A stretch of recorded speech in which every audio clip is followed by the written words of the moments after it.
All right, good morning, everybody. My name is Miguel. And I'm Renee, and we're your hosts. Welcome to Signals in the Noise, daily insights. And we're your hosts. Welcome to Signals in the Noise. Signals in the Noise takes a look at news articles, social media content, and other platforms to identify conversations, messages, and stories that reinforce the ideas, beliefs, and values that we interact with every day. This allows us to identify the shape and color of how meaning is made and the landscape in which we are all organizing and communicating in.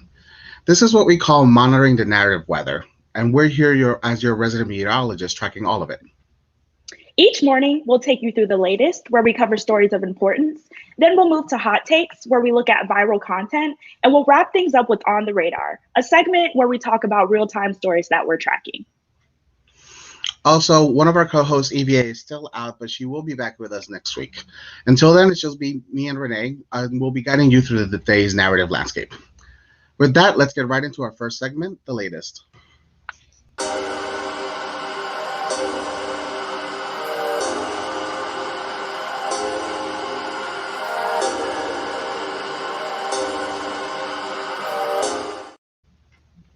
Okay, so how many of you watched last night's debate? Because we definitely did. We definitely did not get all of the silent screaming gifts that we wanted, but we got some pretty good tweets.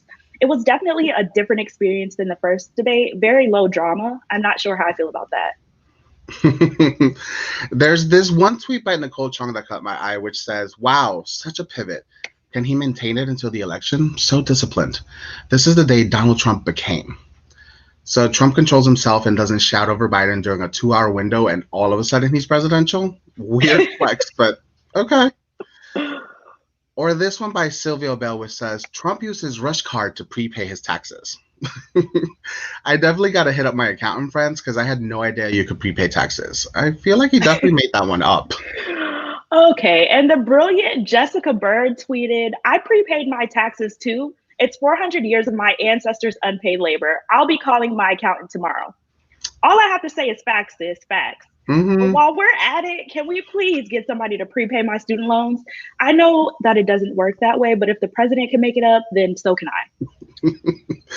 Then there's also this one tweet by Albert Lee, which reads, "Breaking, Trump calls himself the least racist person in the room minutes after a tirade about Mexican criminals." Because Trump really came out with the xenophobic comments about immigrants. I imagine we'll see a lot of think pieces on immigration today. I'm sure we will, but also the mic mute, what a scam. And there was really something about the way he looked. He seems really different. I don't know what that was about. Could it be that he looks like he's still fighting a deadly virus and probably needs to go home and rest? I will say, though, Kristen Walker did a great job as a moderator. She did. Mm-hmm. All right, Renee, well, we could talk about the debate all day, and I think we could. Let's get into some of the other news. So, do you know how Enrique Tarrio happens to be the Proud Boys chairman and also one of the heads of Florida's Latino for Trump? But I think we found somebody else in the Trump orbit that is also questionable, to say the least. Oh, Lord. Who are we talking about now? All right. We're talking about Maurice Simonet, the founder of Blacks for Trump, who turns out is a former member of the Yahweh cult of the 1990s. His history before catching a ride on the Trump train includes uplifting bizarre xenophobic claims against politicians like Representative Ilhan Omar and former President Barack Obama, and his belief that the Senate is controlled by a secret underground group of quote Cherokee Mormons. Wow. Every time I think things can't get any weirder, somehow they do. But since you brought it up, and you brought it up, Miguel, let's talk about Black folks and Trump. It seems as though there is a narrative imbalance on Facebook, as most of the content under the key phrase Black vote is encouraging Black Americans to leave the Democratic Party, which is due in part to the Blexit hashtag's growing popularity. That looks like an opportunity to me, just saying. And popular conversations and stories on the topic of Black voters include selfie videos where folks are either criticizing Joe Biden's record, sharing Biden's infamous "You ain't black" comments from an interview with the Breakfast Club back in May, and misinformation about Biden being the architect of the 1994 crime bill. Biden definitely did contribute to the bill, but he wasn't the original sponsor. On other platforms, the story is a little bit different. GOTV content, including AOC's Among Us live stream, Mi Gente's GOTV TikToks, opportunities to do phone banking with celebrities like Mark Hamill, and Project 270's GOTV art and online cultural programming to the Black Vote hashtag, not to mention hashtags like Count Every Vote, Count On Us.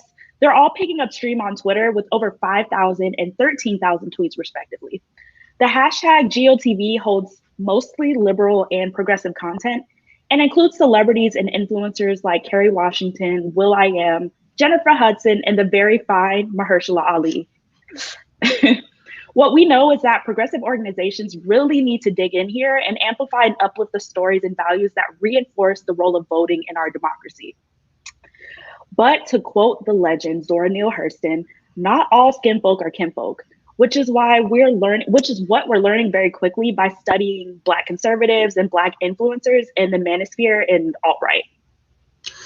Renee, I definitely have seen some of the news coverage on Ice Cube and 50 Cent and have heard some things about Charlemagne. Charlemagne. Didn't Charlemagne say that he was going to vote for Biden and Kamala anyways? I really don't know why he's still talking, and why are people still asking what these people think? These men are attention-grifting media personalities who are only in it for clout, money, all of these things. Tell me how you really feel, Renee. Look, I could keep going and going. I'm just saying, celebrities and influencers work to uplift stories, and they play a role in making space for different types of conversation. But folks like Charlemagne end up doing more harm than good. I know that some conservative values disguised as freedom and individualism appeal to Black men who may see capitalism as a way to be successful. So of course, other Black men might want to follow suit because there's an idea that having capital means you can escape racism. This is less about individual choice and more of a reaction towards systemic racism. All right, I hear you on the celebrity piece, because Cardi B's commentary on the first presidential debate was a lot more informational than the actual debate itself, in my opinion. I'll definitely give it to Cardi, and I don't mind the occasional City Girls commentary on voting rights. But other than that, I wish these celebs would literally follow Beyonce and keep their comments to themselves. I think we just got to make sure celebrities aren't spreading mis and disinformation when they criticize the government or political parties and their leaders. We need to uplift the idea the government isn't inherently bad, but it's individuals within it who need to be held accountable. And if we have a critique of government, it's up to us to make democracy a possibility and build the kind of future that we want. Yep. And we're tracking some Facebook pages, including Facebook pages on the fringe movements around ADOS, which stands for American Descendants of Slavery. And they're among the top sources of content around the Blexit conversation. While most content does not censor the GOP or the Trump ticket, they often spend time uplifting the beliefs that the Democratic Party's legacy against Black men, Black families, and American descendants of slavery has been harmful to the Black community, and that the DNC looks at Black men and their families as the doormat on which they step on to win elections. Renee, this definitely sounds similar to a conversation that I've heard my people have, but please continue. Very similar. These tactics are often used to recruit Black men and peel them off from voting Democrat, potentially encouraging them to vote for Trump, a third party, or really not to vote at all, because the social conditions that got us here do not uplift the Black community regardless of who's in the White House. These are the ways that they can spread misinformation and disinformation as tactics to suppress the vote and work to pit Black folks against each other across gender identity, sexual orientation, faith, and class. Also, Renee, I don't know if you picked this up, but I can't help to notice how they frame the conversations around Black men and then everybody else. This hierarchy is misogynistic without actually saying it clearly, and they use talking points found in academic spaces and knowledge sharing specific to Black Americans so they can push the specific beliefs that are reminiscent to conservative politics, as well as those shared in alt-right online spaces. Yep, and this is why ADOS, the Black Manosphere, and conservative hoteps are being organized as part of the right's effort to get Black men to exit the Democratic Party. And we're really seeing just how popular the Blexit hashtag and the growing Blue Lives Matter movement has become in response to the Black Lives Matter movement, especially as we get closer and closer to Election Day. I think the popularity of Blexit is a symptom of our times. It is true, establishment politics continue to fail Black people. I mean, even during the Obama administration, the Voting Rights Act was still gutted. Black representation didn't bring justice to the Black men and women who were killed, and immigrants were deported at an unprecedented rate. Social movements like BLM, Standing Rock, and the Dreamers were born during this time, and those are just a few examples. Social movements were formed as a response to these social conditions. So when we ask ourselves, who was it that organized the country toward politics rooted in liberation? The answer is clear. It was Black women, queer and trans women, and Indigenous women. Organizers heard the call and continue to answer it. And that is a threat of what governance for the good of the many and not the few can look like. Preach, Miguel, preach. In terms of electoral politics, because the Democratic Party has skirted around issues of race, it's become the perfect opportunity for folks with alternate ideologies to take the stage. On Reddit and YouTube, millennial conservatives of color are sharing that they believe Trump and the GOP want all people to succeed. And this messaging is aimed at organizing young Black men who are connecting toxic masculinity and individualism to an ability to be free and self-determined over their own lives. So whether it's a conservative ADOS group on Facebook or Candace Owens and Jack Brewers asking Black folks to vote with their faith, what they refer to as the Black Awakening is something that we're keeping close tabs on over the next few weeks, and how stories and conversations shift after the election in these online communities. We are happy to say that some of the messages and beliefs that are working to address the Black vote and voter apathy at large are popular on Instagram.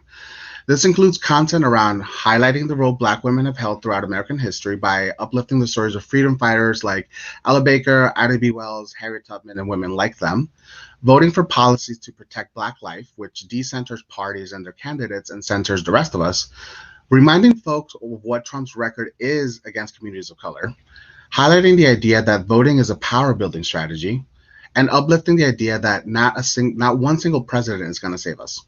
Yep. And some subreddits that also combat voter apathy and share similar progressive messages are the progressive subreddit, political revolution subreddit, way of the burn subreddit, and the liberal subreddit. And on TikTok, most of the content under the GOTV hashtag, which has a total of 16 million views, are by progressive Gen Z voters. With that, let's move into our next segment, Hot Takes.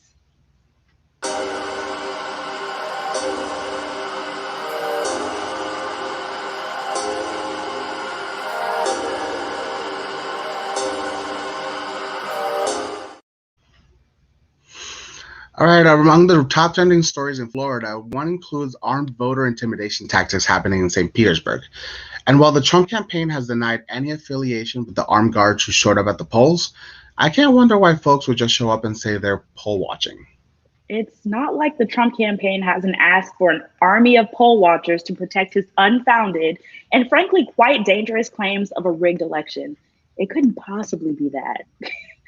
But Trump has given so much energy to the idea that there's rampant voter fraud and that the elections aren't secure, that paired with his racist dog whistles activates fear and mobilizes people to defend democracy from Democrats who they really believe are trying to steal the election.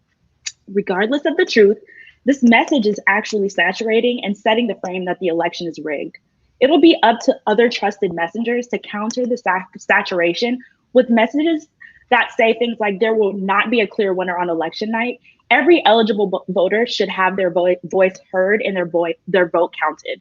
When election officials take the time to count and verify every ballot, that's a sign that our democracy is working. True.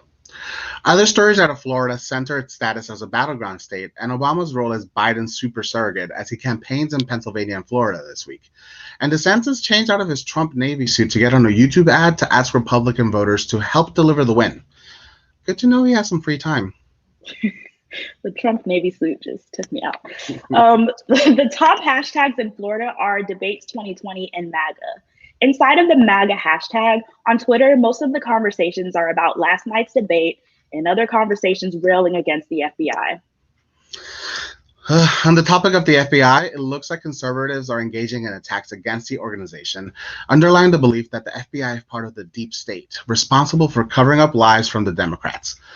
Now, calling a person or an organization deep state refers to a conspiracy theory which suggests that collusion and cronyism exists within the U.S. political system and constitutes a hidden government with the legitimately elected government, within the illegitimate elected government.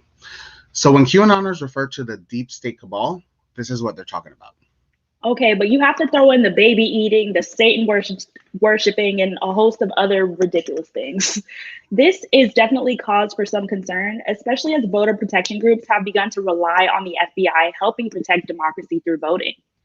We believe that attacks on the FBI, their legitimacy, and their role in this election will continue, especially as the false claims of a rigged election inspires more incidents of voter intimidation across the country. Now let's move into our final segment, On the Radar.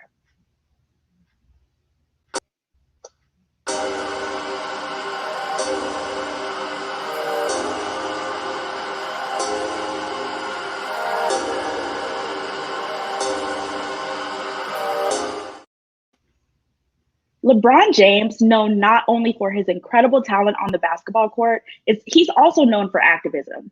His initiative in partnership with athletes in Win Black and More Than a Vote is kicking off its final political push before Election Day, an operation meant to combat the spread of misinformation among young Black voters. We'll be monitoring their efforts along with Tyler Perry's Florida-focused Souls to the Polls, which we've covered on an episode of Signals in the Noise back on October 16th. We'll also be paying attention to hashtags Count Every Vote, Count on Us FL, Count on Us, Every Vote Counts, and We Count on Us as the Fight Back table aligns their coordinated messaging against voter suppression over the next 2 weeks. We're also actively tracking right-wing Latinx Facebook pages that are participating in anti-Biden disinformation, particularly journalist Dania Alexandrino, who is a journalism professor at the University of Florida. Yikes.